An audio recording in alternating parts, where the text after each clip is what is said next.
Let's work on a Danelectro. It's been a little while. I believe this is a 1990s reissue of the 1956 U2 design.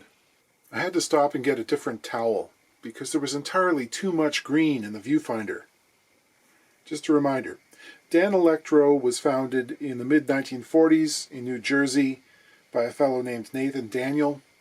He started off making amplifiers for the large department stores and mail-order catalogs of the time, Sears, Montgomery Ward. So they were marketed under the store brands Silvertone and Airline. In the mid-50s, they branched out and started producing inexpensive electric guitars like this. You could call them student models, although that doesn't seem fair, really. They feature these distinctive lipstick tube pickups, which were originally assembled out of actual lipstick tubes. Picked up through a liquidation sale, I think. Kind of a different design.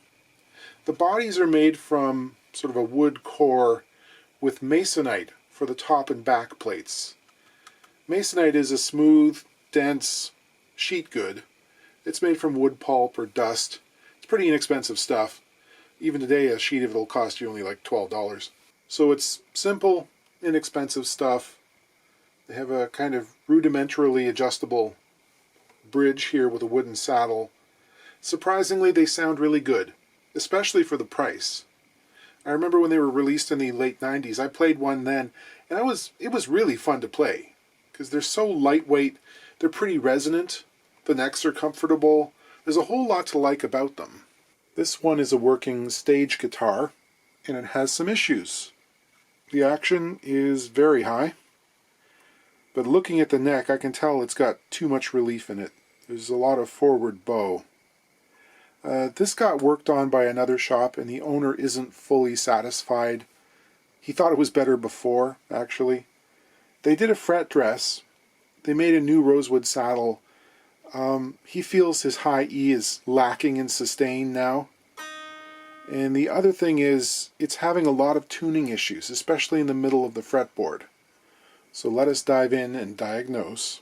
So, action height at the 12th fret is just a hair over 8/64.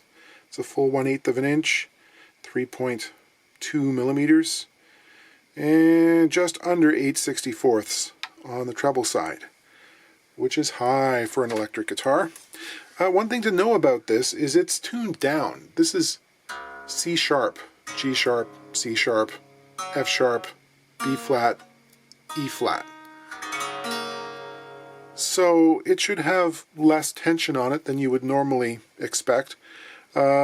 He's playing 10 to 52s, heavy bottom, light tops, and I don't know, it just feels like things are not where they should be. Neck relief. I've got a capo on the 1st fret, and I'm holding the 6th string down around the body joint. And we'll measure with feeler gauges, but even before we do that,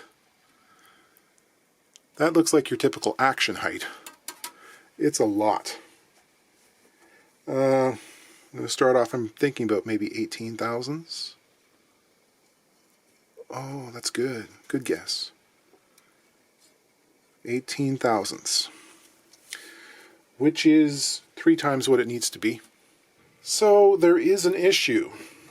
This guitar, like its historic counterpart, doesn't have an adjustable truss rod. At least I don't think it does. Maybe they hid one in here, Fender style. I'll have a look. The original certainly didn't. There should be a steel reinforcement bar, but nothing that we can tighten. The thing is, unless I can get the neck straighter, nothing we do will really help the problems. Because with this much relief, we're physically bending the notes sharp before the string even touches the fret. And the other thing is, when a neck folds up like this, it's physically shortening the string length. So those frets are now in the wrong positions relative to the scale, and it won't play in tune. Now, the frets were dressed, I presume, to alleviate divots in them. I don't know if that work was done in a neck jig. I imagine it wasn't, just looking at it. With a really flexible neck like this, if we take the string tension off, it could return to perfect straightness. You know, you do the dressing, and then when it comes back up to tension, it returns to exactly the way it was. A neck jig will hold the shape without the strings on, and the fret tops can then be dressed into a straight line. That can be useful in a case like this where you've got no truss rod to adjust. But with 18 thousandths relief, you could be removing a full third of the fret height in the lower positions before you get it straight. So that's no good. Next I'm going to use my notched straight edge. That's a really hard phrase to say when you're trying to do it on camera. Just to see what's actually going on the surface of the board. Look at that gap. So this isn't something that's just happening in the fret tops. This is actually the neck itself which is bending that much. I want to find the low point of the arc of the relief. Yeah, I think it's around the 8th fret.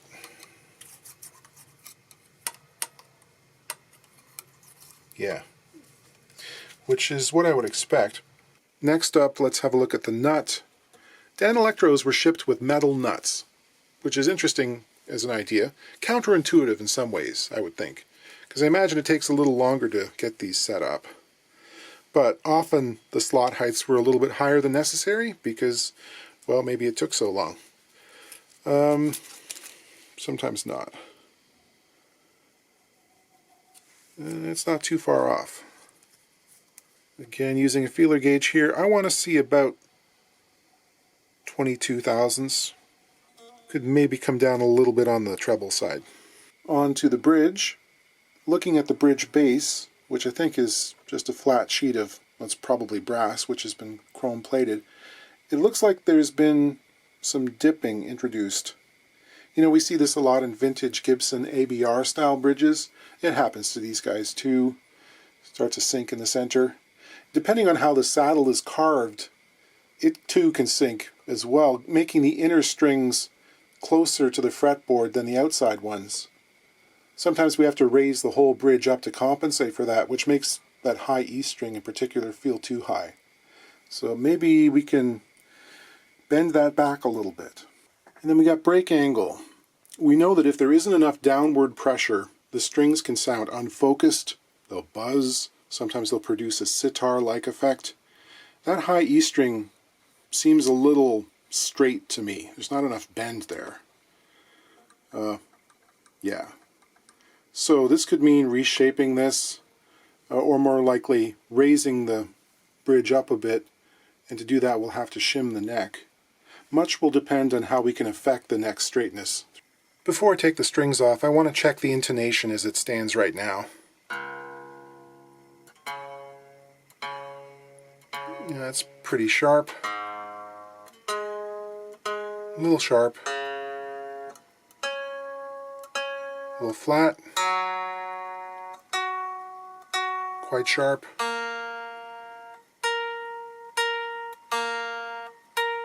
Almost perfect. A little flat. You can also hear that sitar effect I was talking about. The note kind of blooms, but not in a satisfying way. Okay, this saddle, although it has a screw hole and there is a screw there, was not being held in place by the screw. The other thing is the profile on this is so incredibly flat.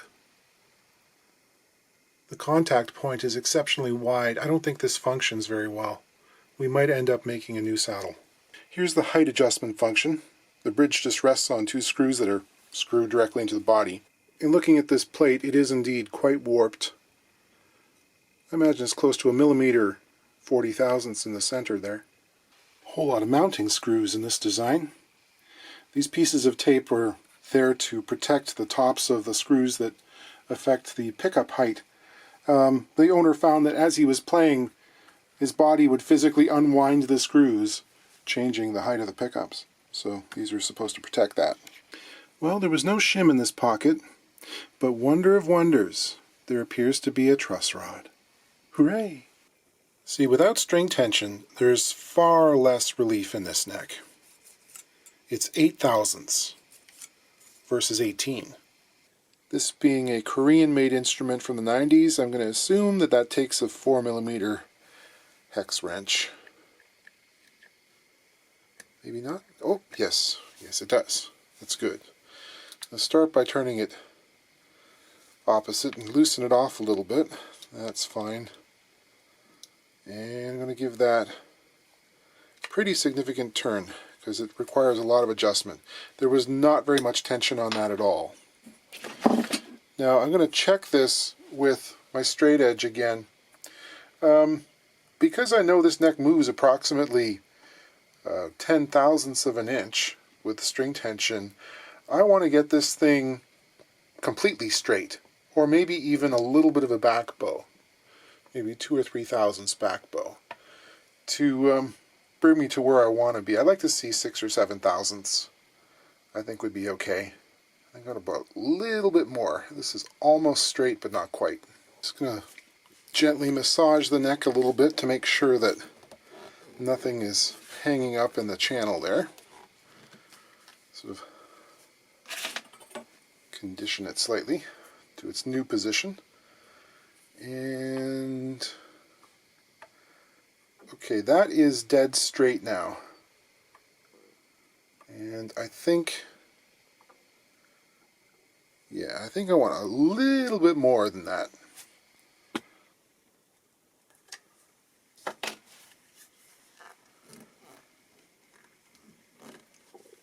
There's a little bit of back bow around the 7th fret, which is what I want.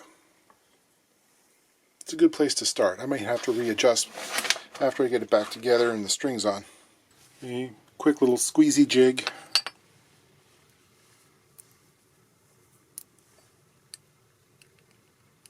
I'll try and focus the pressure on the apex of the warp. Now this is going to have to be overbent probably. There'll be some spring back. And we'll check the radius on the fretboard. It's just about a 16. And this saddle piece here is much flatter than 16-inch radius. It's flatter even than 20. Could be 24, 28. The other thing is, when looked at in profile, this thing is essentially flat, and from the base side actually it looks like it tapers in the wrong direction. So it's actually higher at the back edge than the front.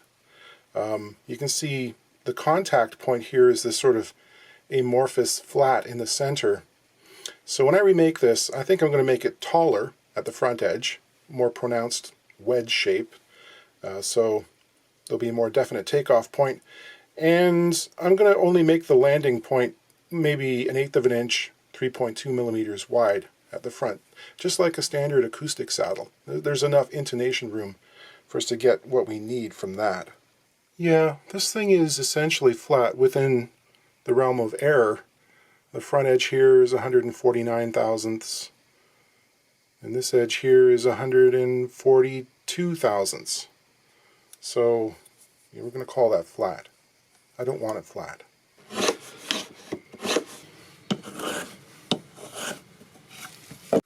This is a radius sanding block.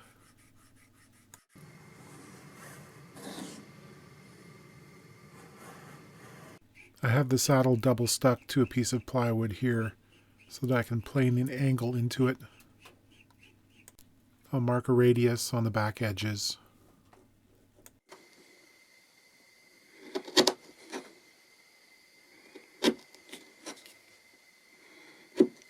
I'm marking the whole position for the attachment screw.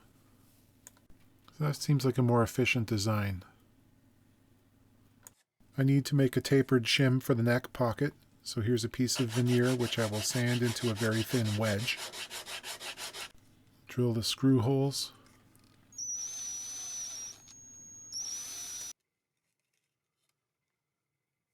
Right, I've put strings back on so I can get some stuff dialed in. In so doing, I've learned that I need a bit more pressure from the truss rod, so the neck has to come off again. Looking at the bridge, you can see there's one part of the design here that has to be factored into the setup. There's a threshold where the height is concerned. As the ball ends of the strings face down, there's got to be enough clearance for you to insert them. So, practically speaking, there needs to be some neck angle on these guitars. And if I were to try and lower the strings more from where they are, I'd be tilting the bridge front forward again robbing us of brake angle. They do make an aftermarket Strat style intonatable top loading bridge for these, which I think might be a good addition for someone who doesn't want to mess around with all of this. Looking at the saddle, which I've positioned so that the top string is right on the money in terms of intonation, I've actually got pretty good intonation all the way along into the bottom string, including the B string, which is surprising when it happens, because in standard tuning we usually have to kick that back farther towards the tail end of the guitar to get it to intonate. But in some tunings the tension ends up in a sweet spot where a straight line works for the bridge. I think I can relieve a little bit more material from the back slope of the bridge, especially on the bass side. The other thing I want to do first is to file the high nut slots. Now that I've got the action close to where I want it, this is an area that can really throw off tuning, especially in the lower positions. So this high E definitely has to come down.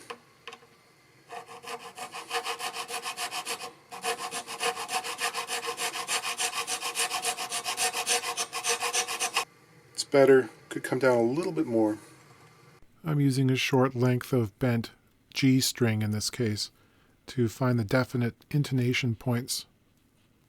And I'll file an angle into the front of the bridge to meet those points. Just a little touch of tongue oil.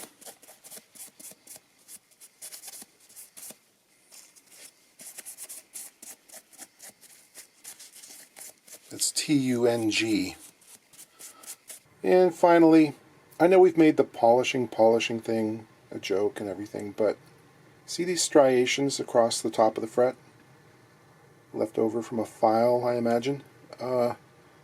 We got to get rid of these because they feel like grit under your fingers when you bend a string. The other thing is these guys in the center of the board here are really flat. So I got to recrown these. So these are sort of a medium large fret, and they've been dressed quite low. They're around 28 thousandths, 27 thousandths. So if we use a fret file that's designed for use on jumbo wire, we run into this issue where the radius is actually deeper than the fret height. So you can run the file over, but it won't actually crown the top. Might put some scratches in. En français, écoutez et répétez. Polissage, polissage, ou le graissage. Having raised the neck angle, I'm happy with the relief in the neck now. The action is good. I also need to raise the pickups. However, the springs in these are not great. In 2 weeks, so I have to replace those or augment them. Having removed the tape, you can see why these might unwind when resting against your body. There's very little spring tension at all.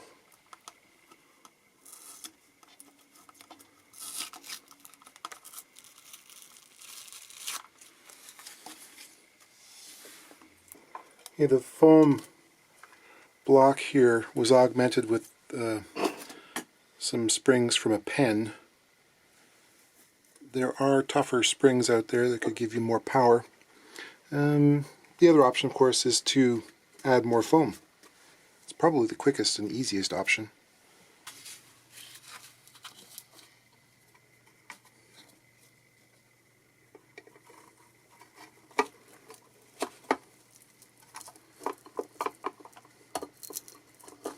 Let's clean the pots.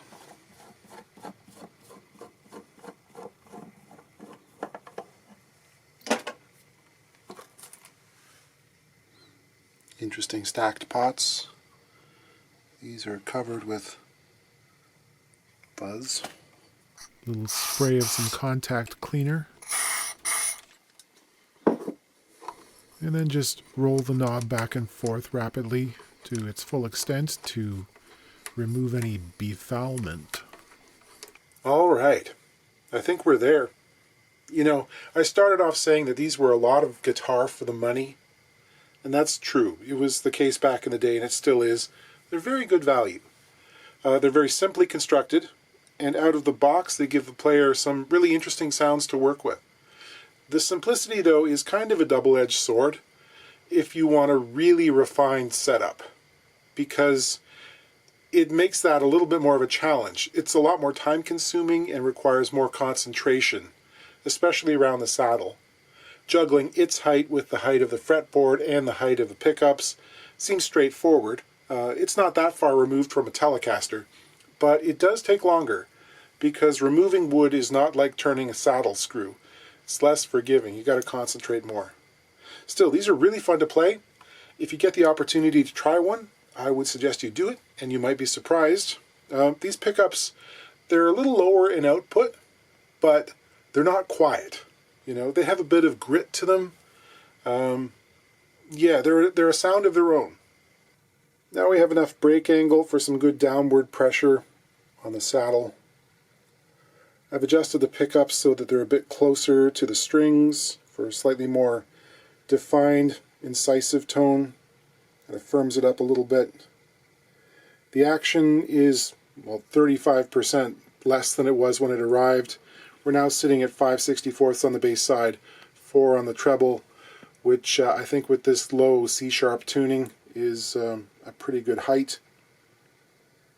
And the relief is now 6 thousandths, which is bang on where I want it.